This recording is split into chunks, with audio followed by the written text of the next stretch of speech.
부동산 절대 사지 말아야 될 시리즈 두 번째입니다. 첫 번째 영상 재건축 절대 사지 말아야 될 유형 보시고 오셨나요? 두 번째로는요, 재개발입니다.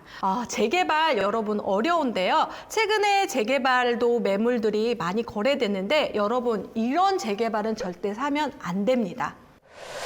재개발 같은 경우에 여러 과정이 있는데 어떤 과정에서는 꼭 주의를 해야 된다고 알고 있어요. 어떤 과정에서 주의를 해야 되나요? 먼저 단계를 설명하면요. 간단하게 설명해 드리겠습니다. 조합이 사업을 관리한다. 조합 설립, 사업 시행인가, 관리 처분이라는 단계가 있습니다. 그래서 첫 번째 단추인 조합 설립이 아주 중요한데요.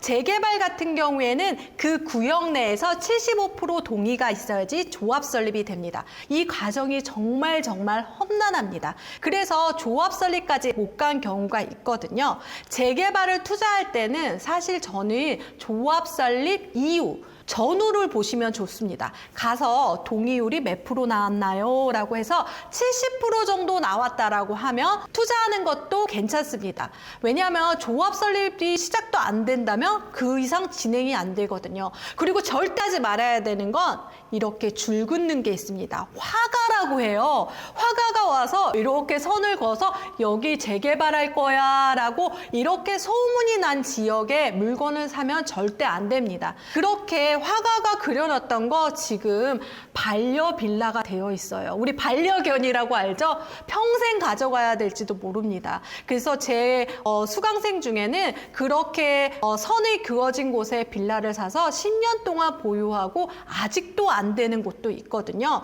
그래서 재개발 같은 경우에는 조합 설립 전후, 사실 조합 설립 이후에 사면 조금 비싸잖아요. 그래서 꿀팁으로는 조합 설립을 위한 동의율이 70%까지 됐다라고 하시면 거의 다 왔다라고 생각하시면 되겠습니다. 그래서 여러분들이 여기서 절대 사지 말아야 되는 거는 조합 설립 전 단계인 재개발 지역입니다. 그러면 조합 설립이 된 이후에는 또 아무 때나 사도 되는 건가요? 그 재개발 물건에서 진짜 조심해야 되는 건 아무 물건이나 사면 안 돼요. 재개발 물건이라고 해서 샀는데 입주권이 안 나오는 물건이 있어요, 여러분. 입주권이 안 나오면 그걸 왜 사요? 새 아파트 받으려고 하는 거잖아요. 입주권이 나오는지 안 나오는지를 파악해야 되는데요. 여러분 어떻게 파악하냐고요?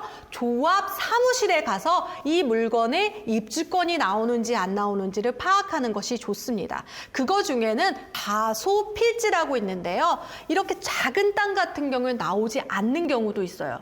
그리고 두 번째 진짜 중요한데요. 여러분 그 구역 내 물건이 많은 사람 있잖아요. 재개발은 특이하게 그쪽에 물건이 만약에 10개 있으면 10개를 다 합쳐서 1개 아니면 2개 정도밖에 받을 수 없어요.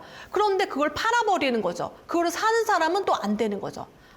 맞다. 세 번째, 더 중요한 게 있어요, 여러분. 재당첨 제한이라고 있어서 내가 당첨, 그러니까 다른 구역에서 투기가열지구로 내가 당첨자, 그러니까 입주권을 가지고 있는 사람은 다른 투기가열지구에 있는 입주권으로 새 아파트가 안 나옵니다.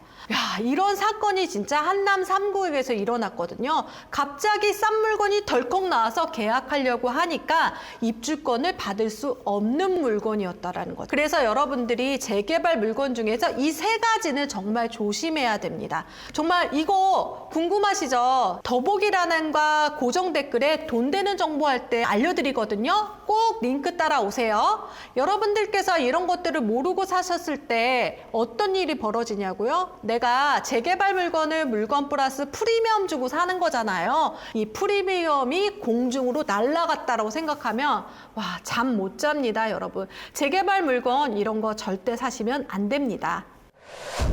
그러면 사업 시행 인가를 확인할 때 또 주의해야 될 점이 있다고요? 요새 이런 일들이 벌어졌거든요. 정말 놀라운 건데요. 비례율이 50%가 나온 게 있습니다. 비례율이라는 건 수익률이라고 생각하시면 돼요. 내가 1억을 투자했는데 그 가치가 5천만 원 된 거예요, 여러분. 와, 비례율이 이렇게 떨어지는 거는 대외 사정도 있었습니다. 뭐 건축비 상승이라든지 금리 상승으로 인해서 내 가치가 떨어짐으로써 프리미엄이 낮아지는 거죠.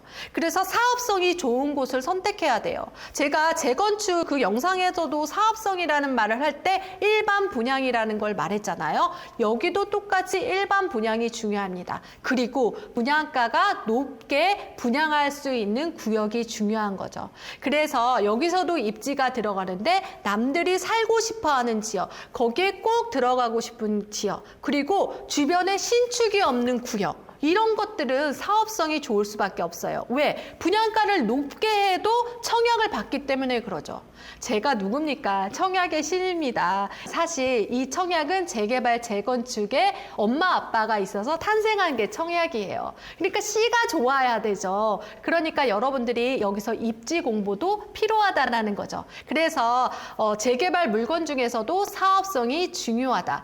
그리고 중요한 건 재개발, 재건축이 참 늦게 가죠. 늦게 가면서 제가 플러스 하나, 교통 호재가 있는 곳을 사라고 해요. 왜냐하면 교통도 늦게 되지, 신축도 높게 되지, 그러다가 맞물려면 엄청난 시너지가 생기는 게 재건축, 재개발과 교통 호재입니다. 그 예로서는 GTX C노선이라든지 A노선, B노선 같은 인근의 재개발 지역을 여러분들이 눈여겨보셔야 되는 거죠. 확정적인 교통 호재와 재개발 구역들 꼭 기억하셨다가 이런 부분을 투자하시면 좋겠습니다. 절대 하지 말아야 되는 건 허벌판, 그리고 택지지구 옆에 있는 재개발 구역 절대 하시면 안 돼요. 왜냐면 택지지구 구역 진짜 깨끗하잖아요. 거기도 신축이 들어서고 예쁘게 들었는데 바로 옆에 재개발 지역 좋긴 하지만 경쟁력이 떨어집니다. 그래서 재개발 구역도 택지지구 구역 옆에는 절대 하시면 안 되고요.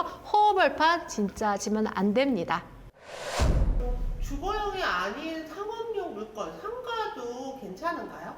재개발 물건 중에는요, 여러 가지가 있습니다. 땅만 가지고 있어도 되고, 무허가 물건이라고 해서 건물만 가지고 있는 것도 되고, 그 다음에 우리가 말하는 상업, 그 다음에 근생, 이런 물건도 하게 되는 거죠. 그런데 상가를 할 때는 주의할 점이 있습니다. 상가를 만약에 재개발 물건에 사면 상가를 받게 돼요. 그런데 예전에는 이제 분양이 많다 보니까 주거, 아파트를 주는 경우도 있었지만 요즘에는 상가만 주게 되거든요. 그런데 요즘 상가 잘 안 돼요. 특히 재건축, 재개발 상가는 너무 많이 지어지면 또 수익률이 안 나오거든요. 상가를 투자할 때는 정말 조심해야 된다는 거죠. 상가는 집을 못 받나요? 네, 집을 못 받을 수도 있고 받을 수도 있습니다. 그래서 그걸 확정적인 거는 조합의 정관이라고 있거든요. 그러니까 조합 사무실에 어떤 규칙 같은 게 인해서 정해지는데 어쩔 때는 주는 조합도 있고 안 주는 조합도 있기 때문에 선뜻 내가 주택을 위해서 상가를 투자한다? 이건 좀 조심하셔야 됩니다. 그러면 지금 안 되는 거 다 빼고 괜찮은 재개발 지역은 어떤 지역이 있어요? 재개발 구역 중에서는 제가 지금 추천할 지역은 GTX ABC 근처에 역세권 근처의 구역입니다. 사실 여기는 가성비가 좋기도 하거든요. 그런데 난 서울을 꼭 해야 되겠어. 지금 서울에서 꼭 사야 될 재개발 지역은 노량진 뉴타운입니다. 노량진 뉴타운은요, 1구역부터 8구역까지 완전히 통으로 개발되는 곳이라서 거의 뉴타운급에서도 택지지구처럼 개발이 되고 있거든요. 여러분 이것도 꿀팁인데요. 조만간 노량진 6구역과 8구역이 분양을 합니다. 이렇게 분양을 하면요, 들썩들썩이거든요. 그러면 반드시 오르죠. 그게 실예로 최근에 방배동에 분양을 하고 나서 최근에 방배동에 있는 재건축 단지들이 정말 많이 팔렸다라고 합니다. 그래서 아마도 2025년도에는 노량진 뉴타운의 시대가 되지 않을까 싶습니다. 돈 되는 정보 받고 싶다고요? 더보기란 고정 댓글에 있는 링크를 따라오세요. 제가 돈 되는 정보 바로 보내드릴게요.